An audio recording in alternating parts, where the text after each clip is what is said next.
A very warm winter welcome to all of you from all of us here in the sanctuary. And we've been here in the sanctuary trying to prepare for winter. And indeed, part of this preparation has been organizing and readying ourselves for our month-long winter retreat called Waiting for the Light. And the inspiration behind this year's month-long retreat was really looking at how we can bring in multiple disciplines to look at the importance of slowing down, of embracing the dark, of really experiencing winter as we wait for the light. So what we did was we decided that we would try to gather a philosopher, a scientist, and of course, some people to represent the spirituality end of things. So our philosopher is Professor Richard Carney, who holds the chair of philosophy at Boston College, but he's also a visiting professor at UCD and the University of Paris, or the Sorbonne. We have our scientist is the lovely Matt Gaw, who is a naturalist who wrote this beautiful book, Under the Stars, A Journey into Light, who looks at some of the effects of all of the different artificial light and the effects of what happens when we ignore the dark, where we try to push it off to the side rather than falling in line with the natural rhythm of nature.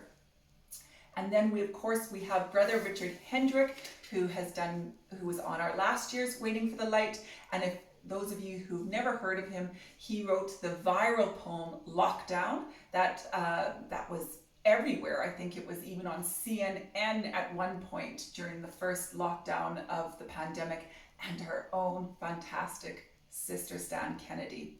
I'll also be leading midweek on a Wednesday morning in the dark early morning meditations so that we can really touch in with that sense of turning inwards, of embracing the dark.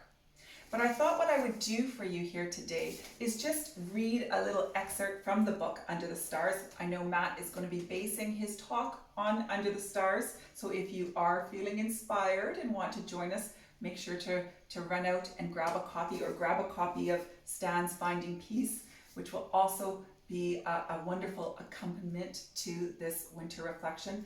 I thought I would read a little piece because it really embodies the message of what it means to embrace the dark. So, Matt writes, I've never really considered exploring the nightscape before. To me, night has always been a dark and gloomy place. A solid black bookend to day that inspires fear and anxiety. But here among the trees, cloud and snow glow, I can already see that night is not just one long stretch of unforgiving darkness, any more than daytime is constant bright blue sky. Night is full of its own subtle shades of light, capable of illuminating the landscape and inspiring in us a sense of connection and wonder. I feel a tingle of delight at the realization that almost by accident, I've ghosted into a different world. So if you'd like to ghost into a different world, if you'd like to touch in with this sense of connection and wonder through embracing the dark as we wait for the light this December, make sure to sign up. We'd love to have you on board with us.